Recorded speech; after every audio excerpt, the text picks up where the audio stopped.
नमस्कार। क्रिकेट की दुनिया में ना भूचाल आ गया है। एक ऐसी खबर आई है जिसने लिटरली सबको हिला के रख दिया है। एक ऐसा फैसला जिसकी किसी ने भी उम्मीद नहीं की थी। और सच बताऊं, जब ये खबर मेरे सामने आई तो पहले तो मुझे यकीन ही नहीं हुआ। लगा कि कोई मजाक कर रहा है। राजस्थान रॉयल्स ने अपने नए कप्तान का नाम अनाउंस किया है और ये नाम सुनकर पूरा क्रिकेट जगत हैरान परेशान सब कुछ है। वो नाम है रियान पराग। हाँ, आपने सही सुना, रियान पराग। एक ऐसा फैसला जिसने हर फैन के दिमाग में सिर्फ एक सवाल खड़ा कर दिया है, आखिर क्यों? सब सोच रहे थे कि कप्तानी या तो सर रविंद्र जडेजा को मिलेगी या फिर भारत के फ्यूचर सुपरस्टार यशस्वी जायसवाल को। दोनों ही मैच विनर्स, लीडरशिप मटेरियल। लेकिन आरआर मैनेजमेंट ने तो सबको क्लीन बोल्ड कर दिया। ये सिर्फ एक सरप्राइज नहीं है दोस्तों, ये आरआर का एक बहुत बड़ा, बहुत ही बोल्ड गैम्बल है। जहां हर कोई एक सेफ एक्सपीरियंस कप्तान की उम्मीद कर रहा था, वहीं आरआर मैनेजमेंट ने एक ऐसा दांव खेला है जिसके नतीजे कुछ भी हो सकते हैं। तो अब क्रिकेट जगत में 3 बड़े सवाल गूंज रहे हैं। क्या रियान पराग ही बेस्ट ऑप्शन थे? क्या ये आरआर का कोई सीक्रेट लॉन्ग टर्म प्लान है? या फिर ड्रेसिंग रूम में कुछ ऐसा चल रहा है जो हमें पता नहीं है? चलिए आज इसी पहेली को सुलझाते हैं। लेकिन पराग के नाम के ऐलान से पहले इस रेस में 2 ऐसे दावेदार थे जिन्हें लगभग हर कोई अगला कप्तान मानकर चल रहा था। कौन थे वो खिलाड़ी? पहला और सबसे बड़ा नाम सर रविंद्र जडेजा। भारत के बेस्ट ऑलराउंडर्स में से एक। एक्सपीरियंस की कोई कमी नहीं, बड़े मैचों का प्रेशर कैसे झेलना है ये उनसे बेहतर कौन जानता है, और लीडरशिप का भी अनुभव है। मतलब वो तो एक परफेक्ट रेडीमेड चॉइस लग रहे थे। तो सवाल ये है कि इतने बड़े खिलाड़ी को क्यों नजरअंदाज किया गया? एक थियरी ये है कि शायद एज फैक्टर बीच में आ गया।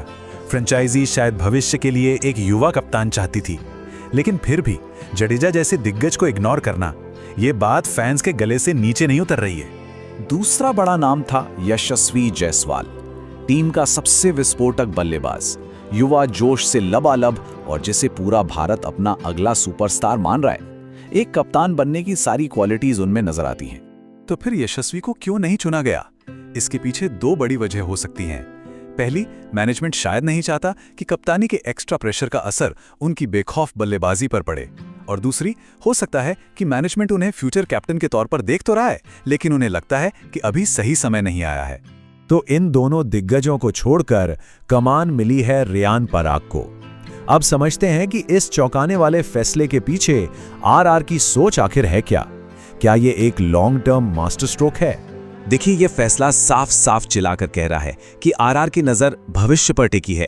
वो एक नया यंग कोर तैयार कर रहे हैं। वो एक ऐसा लीडर बना रहे हैं जो अगले कई सालों तक टीम को स्टेबिलिटी दे सके। ये एक बहुत बड़ा रिस्क है, पर उतना ही साहसिक कदम भी। लेकिन यहाँ एक सच्चाई को समझना बहुत जरूरी है। डोमेस्टिक क्रिकेट में असम की कप्तानी करना एक बात है, और आईपीएल में राजस्थान रॉयल्स जैसी हाई प्रोफाइल टीम को लीड करना बिल्कुल दूसरी। ये गली क्रिकेट और वर्ल्ड कप फाइनल जैसा फर्क है। आईपीएल का मतलब है मीडिया का 24 घंटे का प्रेशर, टीम में मौजूद सुपरस्टारों के ईगोज और करोड़ों फैंस की उम्मीदों का बोझ। ये पूरी तरह से एक अलग ही दुनिया है। और फैंस की चिंता की एक और बड़ी वजह है, और वो वजह है टीम का अपना इतिहास। फैंस का डर बिल्कुल जायज है। आरआर के इतिहास में जब जब लीडरशिप के साथ ऐसे बड़े एक्सपेरिमेंट हुए हैं, टीम का प्रदर्शन बेहद इनकंसिस्टेंट रहा है। मतलब कभी ऊपर तो कभी एकदम नीचे। और यही डर हर आरआर फैन को सता रहा है, कहीं इतिहास फिर से खुद को दोहरा तो नहीं देगा। और एक बात याद रखनी होगी, आईपीएल में सब्र किसी के पास नहीं होता। यहां सिर्फ और सिर्फ रिजल्ट्स बोलते हैं। एक के बाद एक हार और प्रेशर आपको तोड़कर रख देता है। आप ये कह के नहीं बच सकते कि हम भविष्य बना रहे हैं। संजू सैमसन के जाने से टीम का इमोशनल बैलेंस पहले ही डामाडोल है। अब इस नए कप्तान के आने से ड्रेसिंग रूम का माहौल कैसा होगा, ये इस सीजन का शायद सबसे बड़ा सवाल है। टीम को एक साथ जोड़े रखना पराग की सबसे बड़ी अग्नि परीक्षा होने वाली है। तो आखिर में हम इस फैसले को कैसे देखें?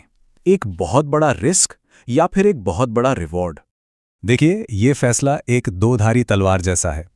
एक तरफ रिस्क है कि टीम का प्रदर्शन बिखर सकता है, एक युवा खिलाड़ी प्रेशर में टूट सकता है और फैंस का गुस्सा भड़क सकता है। लेकिन अगर ये दांव चल गया तो रिवॉर्ड भी उतना ही बड़ा है। सालों के लिए एक स्थिर कप्तान, भविष्य का एक तैयार लीडर और एक विनिंग कोर टीम। मेरा मानना है कि ये एक high risk high reward move है। इसकी सफलता सिर्फ पराग पर नहीं बल्कि आरआर के सपोर्ट सिस्टम पर टिकी है। उन्हें एक मजबूत ड्रेसिंग रूम बनाना होगा, परफॉर्मेंस को हर चीज से ऊपर रखना होगा और सबसे जरूरी रविंद्र जडेजा जैसे सीनियर खिलाड़ी को पराग का मेंटर और टीम की रीढ़ बनाना होगा। अगर आरआर ये सब कर पाया तो ये जुआ एक मास्टर स्ट्रोक भी बन सकता है। लेकिन अब सबसे बड़ा सवाल यह है कि क्रिकेट फैंस इस बारे में क्या सोचते हैं। क्या राजस्थान रॉयल्स का यह फैसला सही है या कप्तानी जडेजा या जायसवाल को मिलनी चाहिए थी? नीचे कमेंट्स में अपनी राय जरूर बताइए और ऐसे ही दमदार क्रिकेट एनालिसिस के लिए हमारे साथ जुड़े रहिए।